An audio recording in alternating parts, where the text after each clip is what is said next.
Welcome to the Best by the Worst. The best movies of all time, reviewed by the worst possible critics. If you don't believe us, keep listening to find out.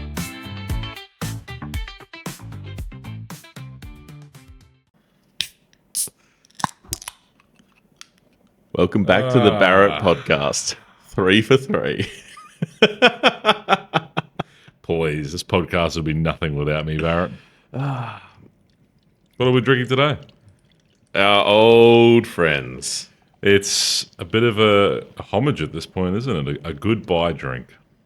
I think we already had a goodbye drink for them, but Well, now we're this having is another another one. goodbye drink. Well, as long as they keep releasing new beers while they're, working out how liquidation works, we're going to keep buying them. Was this released after the liquidation?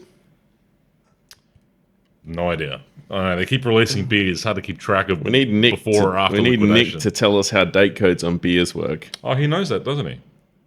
Packaged the 29th of the 2nd, 24. I believe they were still a brewery then. Yeah, I think so. Anyways, Deeds Brewing. Another Shrubbery. Hazy IPA. Cheers, boy. Cheers.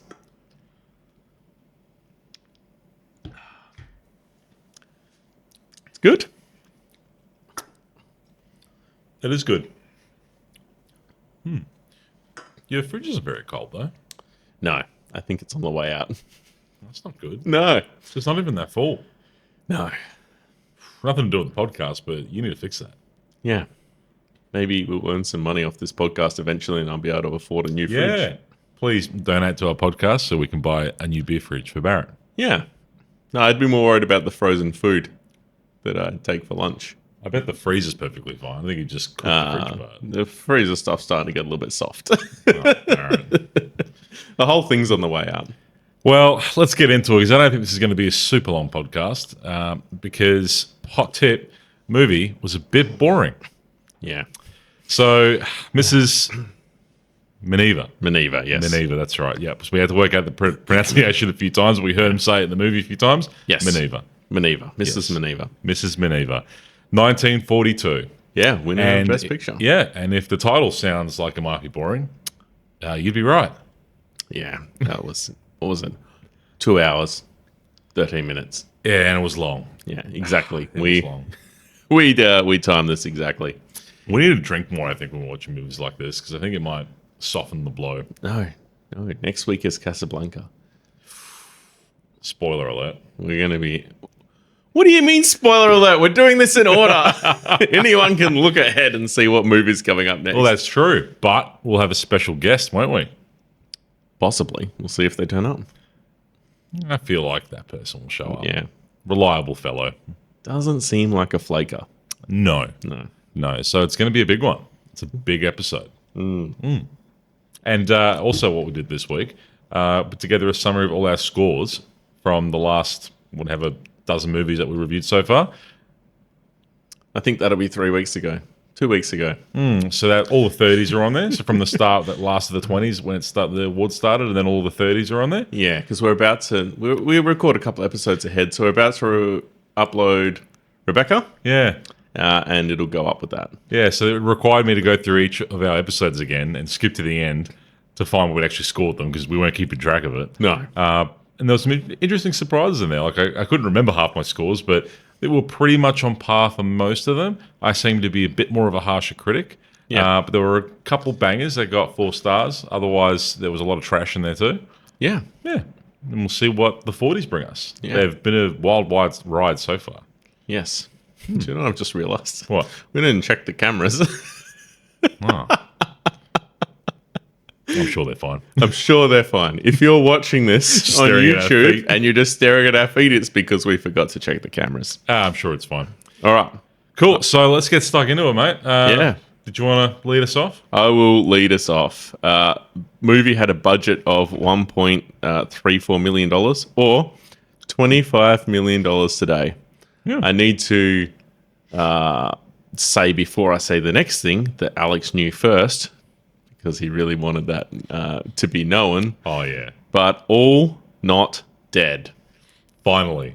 We Finally. found a survivor. We did. Well, not a survivor, but just someone that's alive. Christopher Steven, 88 years of age. Yeah, he played the small son. I think he was like 6 years old in the movie. Yeah. And I thought, maybe I did the math in my head, and I thought that kid might be alive.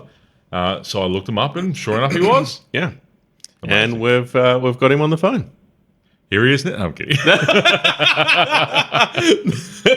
That would be an awesome intro, wouldn't it? It would be. But yeah, we finally found someone that's alive. So mission accomplished. Yes. It took a long time, but we found someone who is still alive to tell the story that we don't have contacts to be able to get him to tell them. Yes. If you're listening to this episode, call us.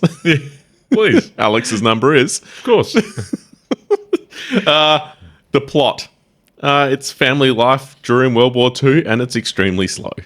Yeah. So, the movie, in a nutshell, it follows a English family, like an average English family, right during World War II, like the kickoff of World War II, just before and then during. And, this movie is 1942, so it's really right in the middle of World War II as well. So, we kind of got to the end and realised, this is a bit of a propaganda film at the same time, I think, because it's really just talking about a war that's actually happening in the moment. Yeah. President. Did you read the bit about President? I did. Oh, yeah. We may as well share that now. So, one of the facts that we both read was, I guess this movie became a bit of propaganda, and especially to encourage, I suppose, the British population, the war and fighting on. Yep. But then also to other Western audiences like America. So I suppose inspire them through propaganda as well. So I think it got to President Roosevelt, and he watched the movie, and he's actually really moved by it. And then he accelerated its release in America to encourage to get all the general population of Americans to watch it for propaganda reasons. Yeah. Pretty crazy stuff. Yeah, You didn't put your phone on silent. I was actually my watch, but yes, I will now. Oopsie. All right. Why don't you tell us what was going on in 1942 when this movie was released? Yeah. And I'm going to presume something war-related. Oh, look, and I really tried to find things that weren't war-related because we're probably getting a bit tired of it, but this is right in World War II, right? So it's a thing. But, I guess this movie is obviously right in the middle of World War II. It's a movie about World War II. Fun fact as well, it's the first Best Picture winner to be based off World War II. Story checks out. Yeah, it is. I found that out. So first winner of World War II, central topic type film. And there's a lot more to come. Yeah, definitely. Well, maybe not that many. It's a fun fact. We should find that out. Anyway, so got some, obviously, war facts, some that aren't, mostly war. Oh, well. 1942, Henry Ford patents a method for constructing plastic auto bodies. Plastic? Yeah.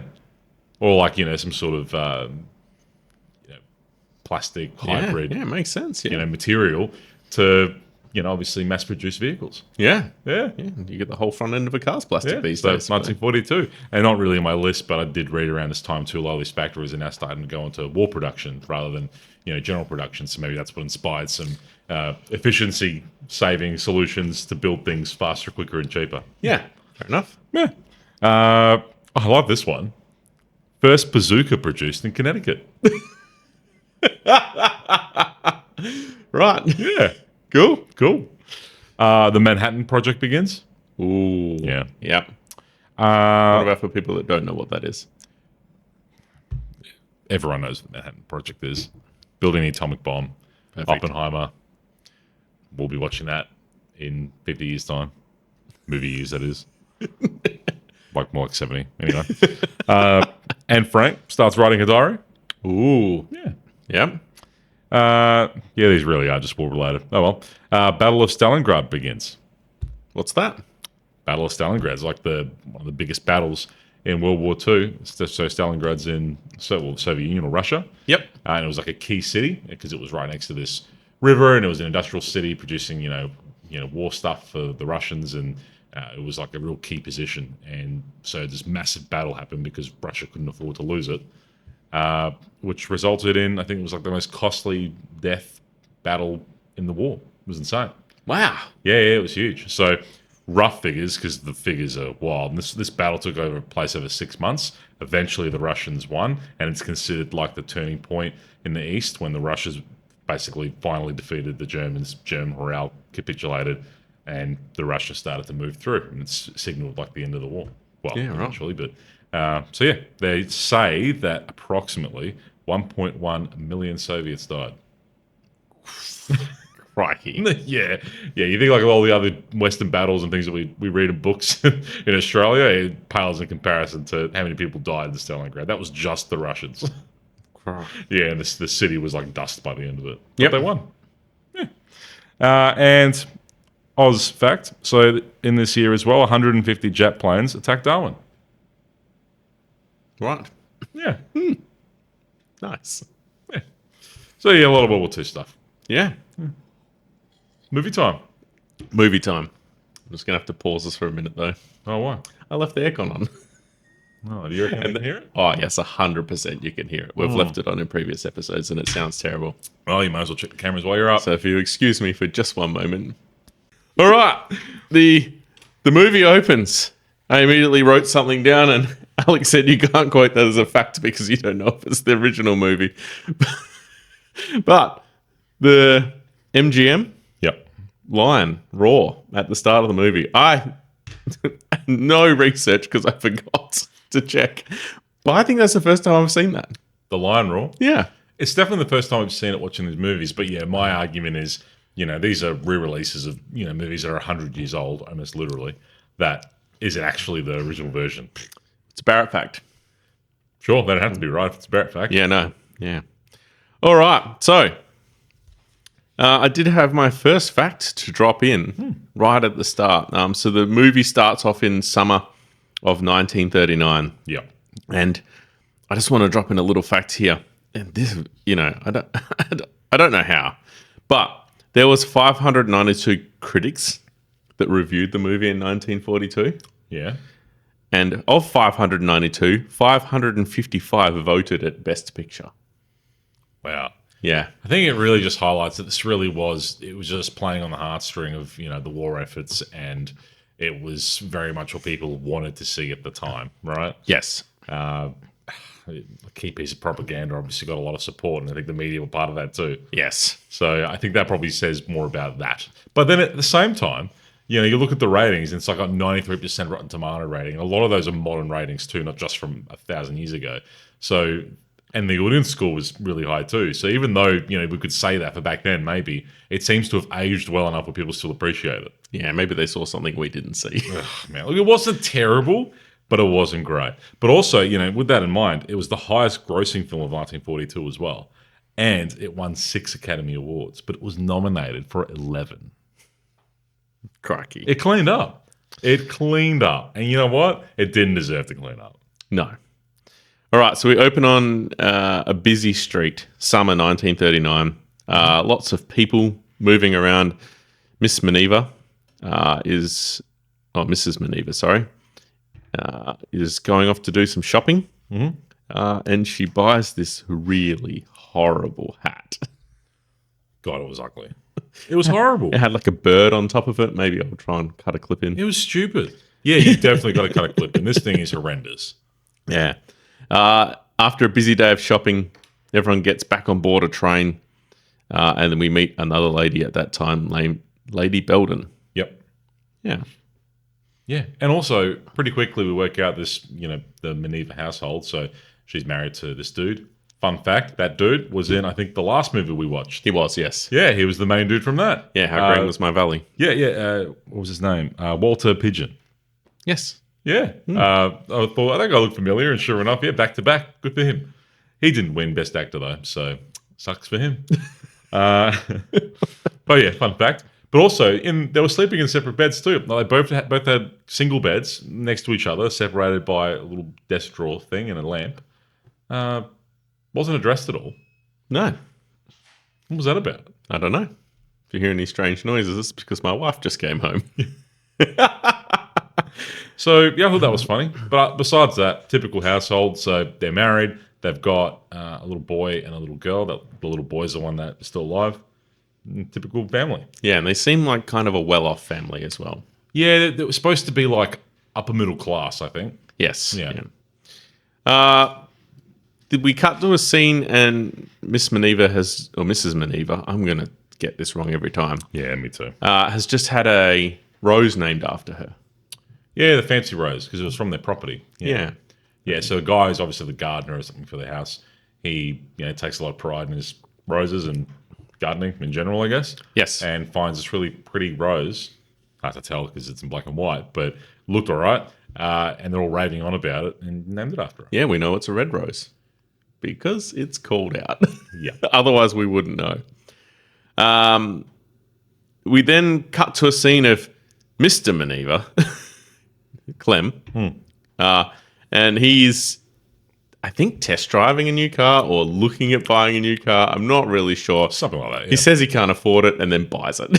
Yeah. It's pretty typical of what we see today. I don't have the money. Put it on the credit card. Yeah. Inflation.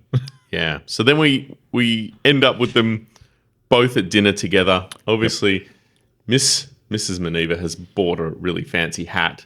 Mr. Miniver has bought a very expensive car, and they're both like having this real awkward dinner conversation because they don't each want to bring up that they've spent money.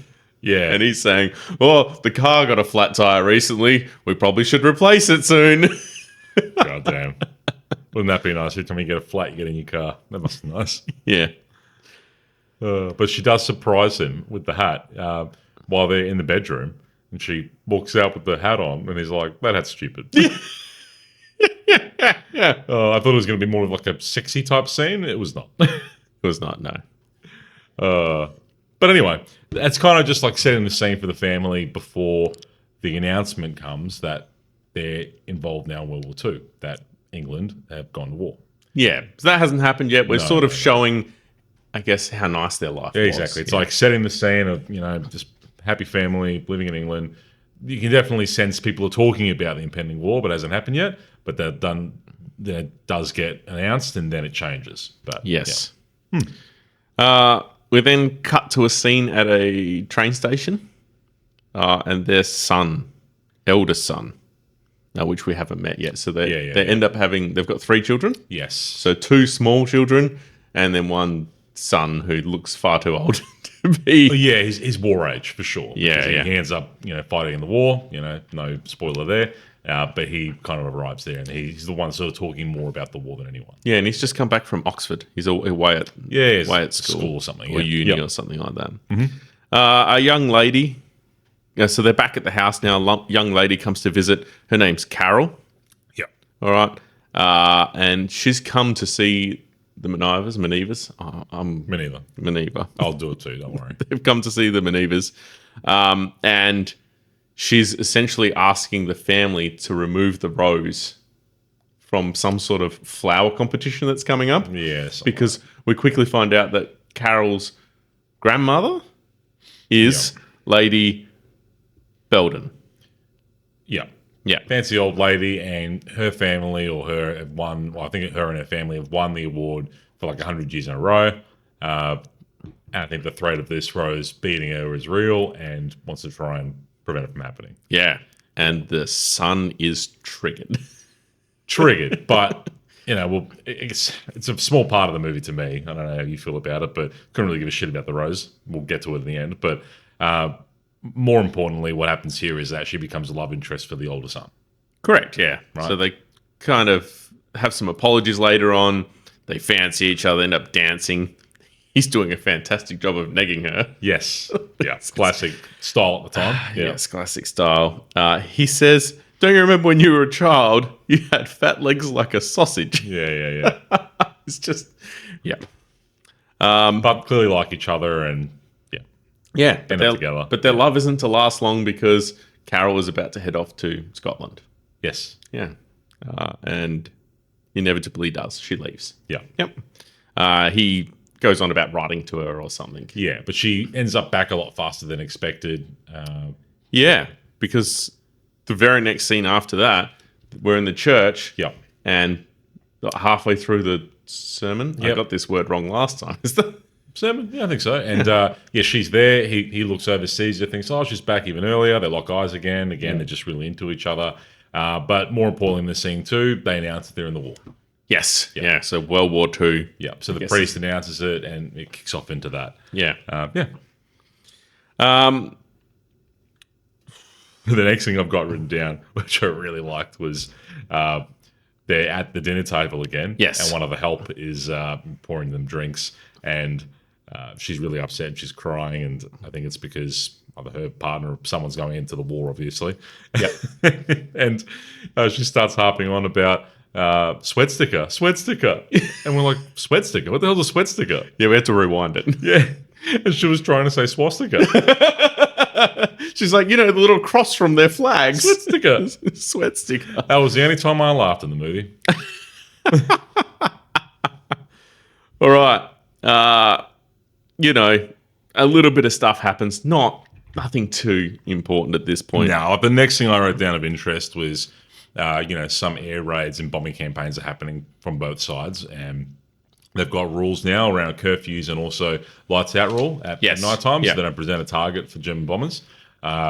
So the next thing I remember was they had one light that was peering through or something, and one of the police guys or military officers or whatever rocked up at the door to say, hey, we can see the light, got all angry. They fixed it, blocked out the light. Could have given them a fine, but didn't. But it sort of sets the scene. Well, that's what was going on at the time. Everyone had to turn off their lights so that you didn't present a target for the Germans, and everyone was just, in candlelight, basically. Yeah. But after he told them he could have given them a fine, he then went on to try and sell them fancy sardines in a can. Oh, that's right. The fucking sardines. Yeah. Just peddling his wares. Yeah. Anyways, so the eldest son, who's been back, he's hanging around, he's interested in this girl named Carol. Yeah. I don't know whether he's been called up or he's decided, but he joins the Air Force. He does. All right, and he goes off to the academy, does his training, comes back early. He's passed, I think it was 2 weeks early he passed, and they were going to give him the 2 weeks off. Yeah. All right. But, his first night of his time off, he's immediately like another air raid goes off. He gets a phone call. Yep. He's got to go to war. Yep. Was that before or after the proposal? I thought he did the proposal before he left. He did, didn't he? Yeah. It all happened in that same so scene. There was another dinner scene just before or maybe just after he no, because when he got announced he had to go back in half an hour, so it must have happened before. So they're having dinner just the night before that, I'm guessing. And the little boy, the one that's still alive, he's like 6 years old, he's nagging the brother like, oh, are you going to propose? Or are you really giving him a hard time?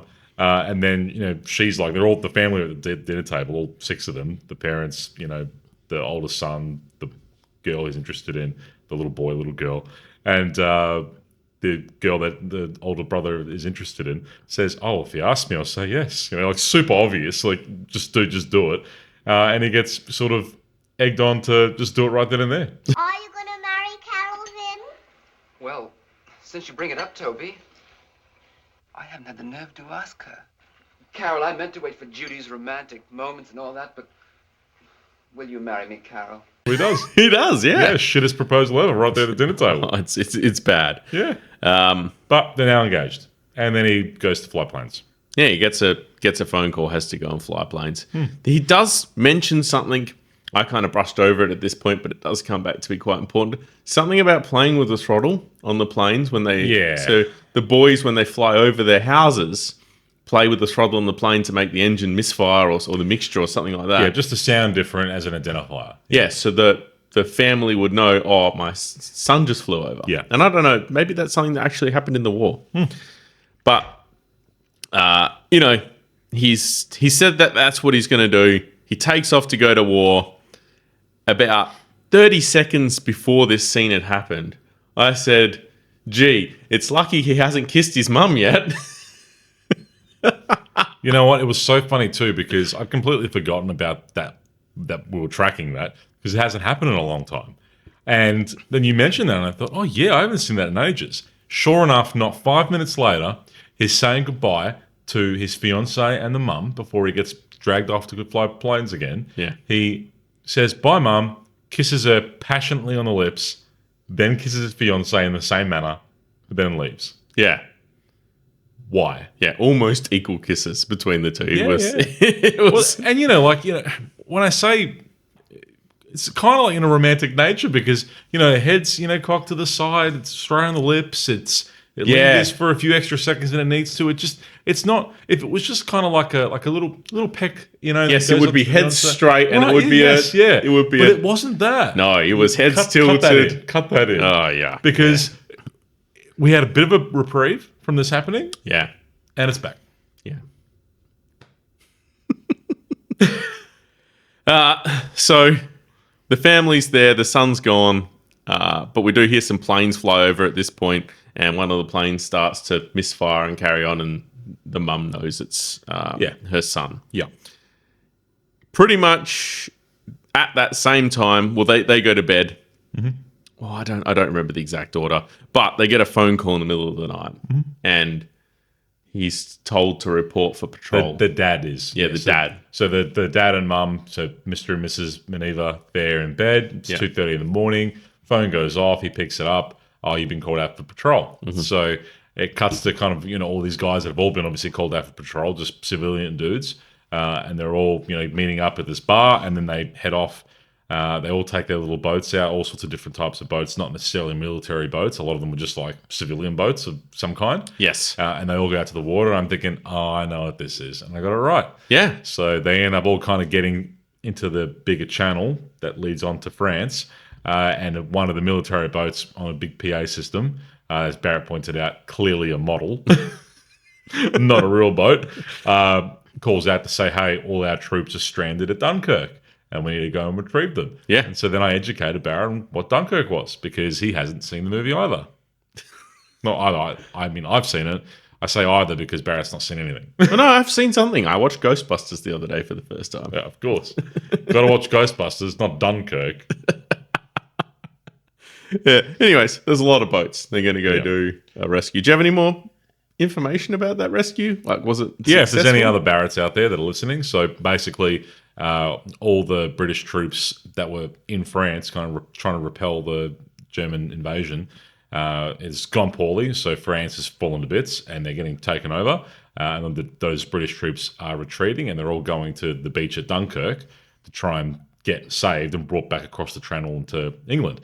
But they're also running the risk of the German troops moving forward and, pushing over what's left of the French army and kind of just, mincing them all up. I'm sure there's more to it than that, but it's just as much as I can remember.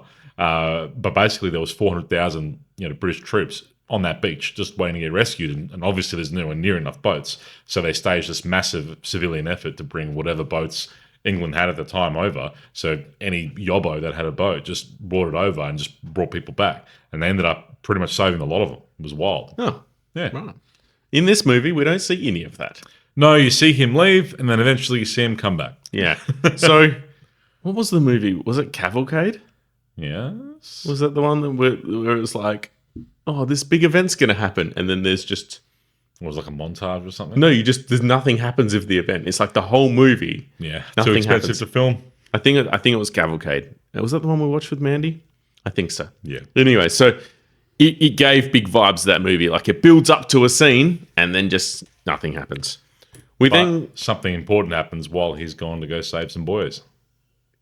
Yeah, so we cut to a scene and it's called out quickly that it's 5 days later by a passing person asking how long since she's seen her husband. Oh, it's 5 days later. But she hasn't seen her husband or her son. Both of them haven't come back. I guess the internet refers to this scene as the garden scene. I don't know if you saw that. Well, yeah, they're in the garden because the guy she was talking to was the gardener. Yes. And then the gardener, he buggers off. And then she kind of turns backwards to head back to the house. And she notices there's a guy in the bushes sleeping. And that guy is a German officer. So someone who had crashed and he had survived and German pilot. Yeah. And so was laying down there and he's got his hand on his little German pistol. Yes. But he's asleep. And she tries to grab the pistol, but he wakes up. Yes. So she runs to her house and she gets basically into the doorway. And then the German pilot says, stop. He's obviously not a German actor. You can tell that pretty quickly.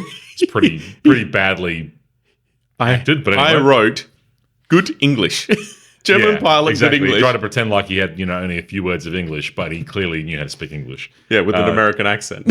I know. But, acted, German uniform on, acted as if he was a German pilot, held the gun up to her, gets into the house, says, give me food, give me the ham, the milk, the bread. And it's obviously, you can see he's injured. One of his arms isn't really even working and is bleeding. And he eats and drinks. Obviously, he's really, famished. It doesn't look too well. Kind of does that until he then tries to leave with what is gathered. Yes. And then what happens, Barrett? His injuries overcome him. Yeah. Essentially, and he collapses on the ground. Sorry, boy. You all right? We can pause for a moment. Would you like to get a drink of your beer? I might have to. Have Okay. you choked on air? I don't know. I just had a flu a week ago, so I'm just clearing it. All right. Okay. I think I'm good. You want to take it? You know, we've already paused this podcast like 3 times, so Oh, no, I think I'm good. all right, we're good. All right, you can all enjoy that. Thank you. Free Alex coughs. Yeah, Put them on OnlyFans. sure. Yeah. I do want. Oh, hang on. I was halfway through a sentence, wasn't I? Anyways, so the German pilot's he's collapsed. She manages to get the gun off him, quickly runs off, calls the police, and then the police come and take him away. I didn't notice this point. Did you see her slap him? No, it's after. So she goes, calls the police, and then she comes back and she's still got the gun. But instead of retaining it, she then puts it in a drawer at this point because he's now woken up, seen her standing over him. Yes. And he goes, "Oh, you called the police?" And she's like, "Yeah, I have."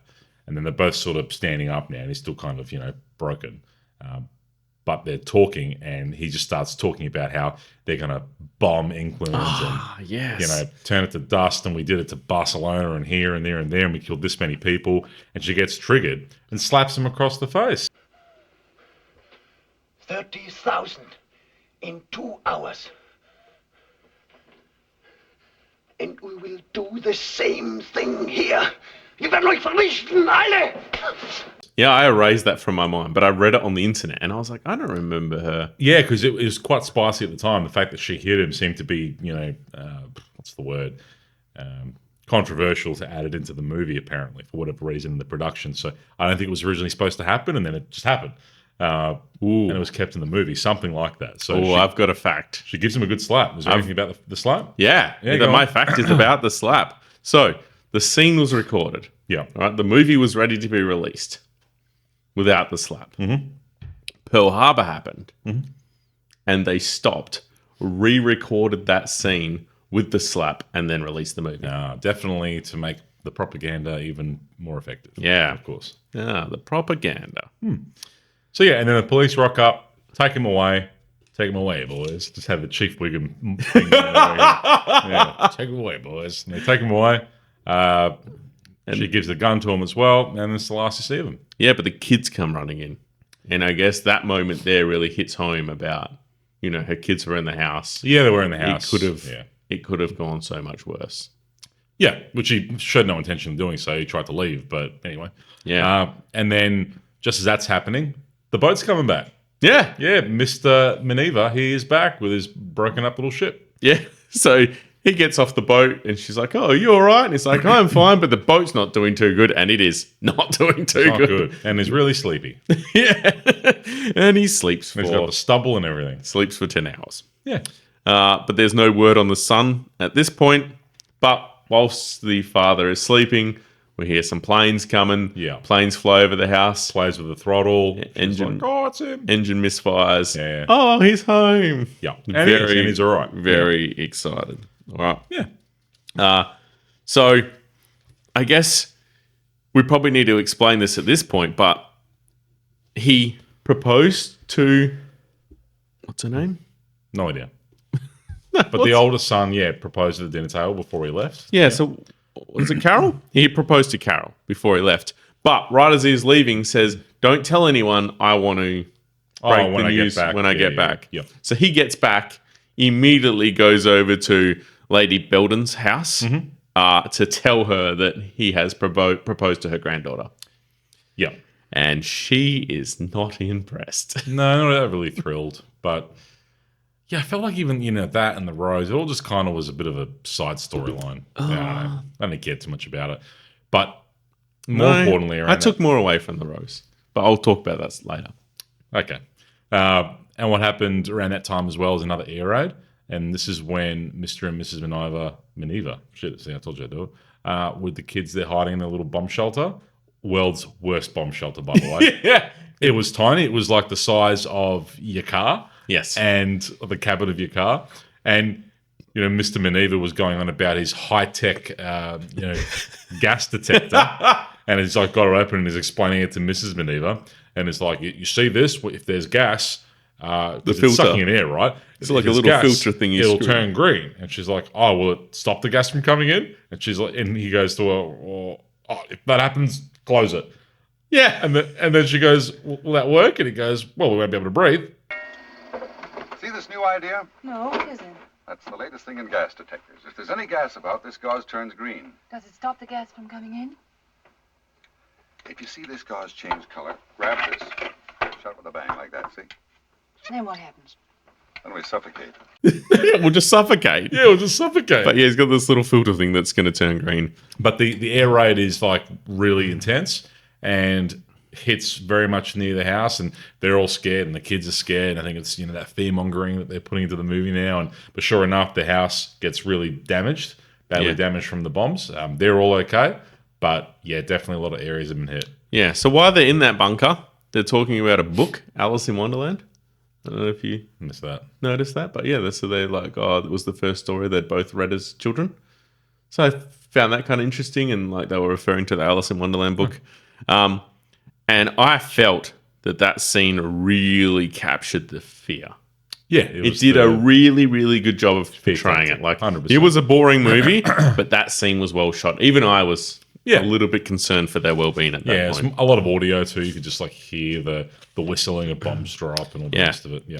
I thought that the actress that played Miss Miniver did a fantastic job, and I did actually bring a fact. So she won an Oscar for Best Actress. One of the 6, yeah. Yeah. Did you read the fact about her Oscar speech? No. It holds a Guinness World Record Wow, why? for the longest Oscar speech ever. 5 minutes and 30 seconds. I don't believe that. I'm pretty sure that was supposed to be, wasn't Halle Berry when she won for Monster? Don't know, but they after that 5 minutes and 30 second speech, the people implemented a time limit. No, you have to fact check that, mate. I'm pretty sure it's Halle Berry. Get out your phone. I'm doing it. I'll Google it. I can Oscar speech? Yeah. Longest Oscar speech. All right. Anyways, I can keep talking about the movie a little bit while you do that research. I guess we need to also explain, whilst this bunker scene has been going on, their eldest son. You're right, Barrett. But she must have done that speech in some other ceremony. Yeah, right. Yeah. There we go. It was a Barrett fact. Fair play. Yeah. We probably need to mention that whilst that bunker scene was going on, their son, eldest son, he'd been back flying planes. Yeah. Out at war again. The next scene we cut to, oh no, he hadn't been at war. Nope, I've got it wrong. Anyways, the next scene's at a train station. The son has come back. I thought he'd come back from war. Then I was like, have they come back from a holiday? But I think it was their honeymoon. Don't know. I wasn't really sure. But it turned Carol and the eldest son are now married. Yeah. Yep. They come home. They're like, oh, welcome home. Open the door. Half the house is missing. Like, Yeah, it's all broken. it's all broken. Like the bombs have set in. All right. The next scene after that, we're at a party, and it kind of brings a little bit more of a lighthearted moment to the movie. The party is, or maybe party's the wrong word, but it's kind of like an assembly of all of the town, and they are there to give out awards for this flower competition. Yeah, the flower competition, including the roses that we talked about earlier. Yes. Yeah. And I guess the judges pick Mrs. Lady Belden's rose to win. Yeah.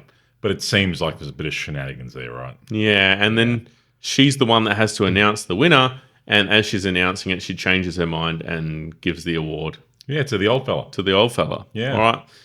Now, to me, this moment, like the whole rose thing throughout the movie, gave like a little bit of hope. It was like, I guess it was such a minute thing, and I guess that's probably why you brushed over a little bit. But that's to me, it signified that's all they really had going for them at that point. Yeah, I Like think you're in the middle of war. Yeah, and I think it also sort of symbolised the, the connection in the smaller communities and groups that, they all kind of grouped together and aligned against a common enemy, right? So all their shit became not important. Her winning the competition for the 6,000th time is not important. What's important is, unifying the group, Yes. against a common enemy, and that was a symbol of that. Yeah. So to me, it did have a bit of a bigger meaning. I did like the rose. That's why I took the time to, I guess, mention it at the start so I could set up for how I sort of saw it play out. Yeah, so he wins, and then it very quickly shifts because they get told that another air raid's coming. Yes. So they all kind of run to their little bunkers, run back home. Yeah. And the son, the older son, so he's off into the plains again. Yes. And he gets driven to the airfield, or he drives, I don't remember, but his wife and his mum are in the car. And also, as he's leaving the car and then says goodbye to both his mum and his wife, he first kisses his wife passionately, and then decides to kiss his mum again passionately. And they're sitting next to each other, and he does it again. Yeah. This movie's got 2 mum kisses. Oh, yeah, no. Uncomfortable. If anything, this one was more passionate than the first. Oh, yes, it was, yeah. What is up There with was that? no difference between the 2 kisses. Yeah. They were exactly the same. Goodbye, wife. Goodbye, mum. Yeah. So the son's taken off. He's off flying his plane around, shooting down enemies.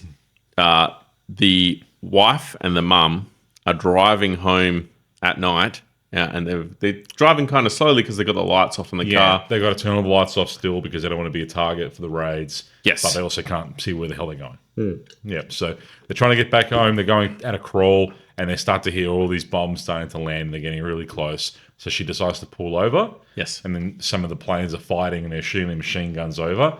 And something happens really close to them, and they're all startled. Yeah, and plane like flies over the top and crashes right next to them. One crashes. Actually, it was pretty cool to see when the plane crashes. Big ball of fire. I thought, it's a pretty cool effect. I'm sure that was where most of the budget went. Yeah.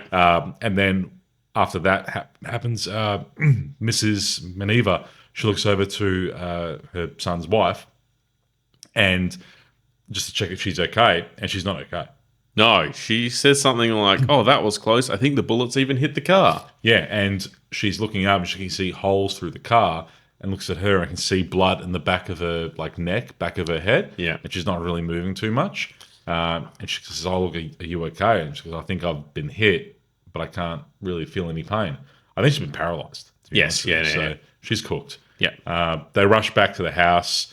Somehow she gets the wife in and she's now laying on the floor with the jacket over her. Don't know how that happened. And then tries to call for an ambulance. All the ambulances are out because, everyone's got an emergency while they're getting bombed. And then tries to get her some water. And in the meantime, wife, dead. She dies. Yeah. I guess after she passes away, we cut to the final scene of the movie and we're back at the church. Mm-hmm. All right. And there's not much left of the church. There's like poles leaning left, right, and center, propping up archways and bits and pieces. The pastor is giving I'm still not confident that's the right word. Sermon. But the pastor's giving like a sermon. I think sermon's bang on. Yeah.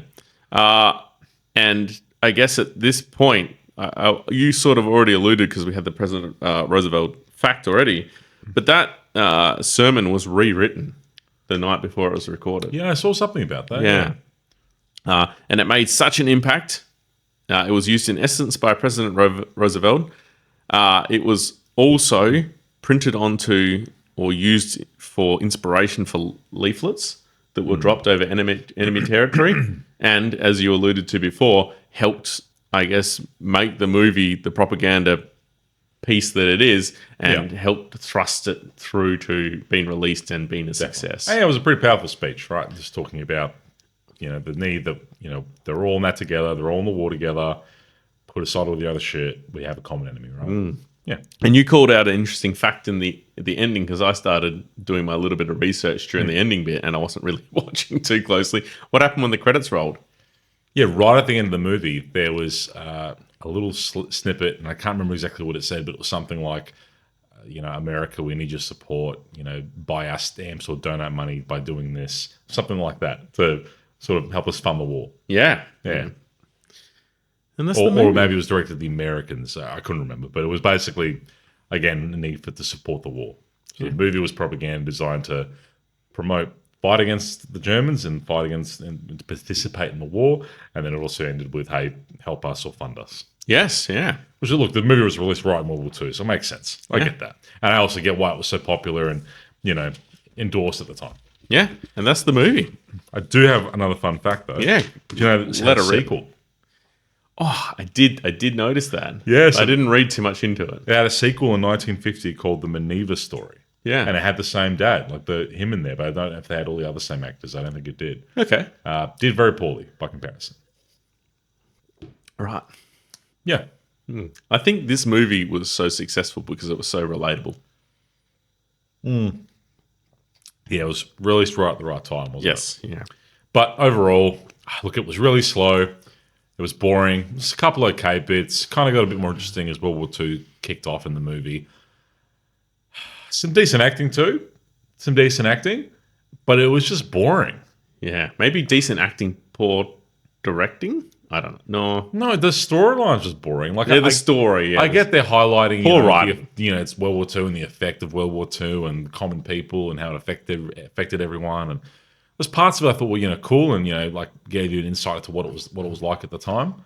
But a few more action scenes. well, that's the thing, right? They had a couple opportunities to make the movie more interesting, at least for modern audiences, which obviously they're not really targeting at the time. But show what it was like at Dunkirk. When he goes over there's a perfect opportunity to show the intensity of that scene. They made a whole movie like 5 years ago on that one particular event.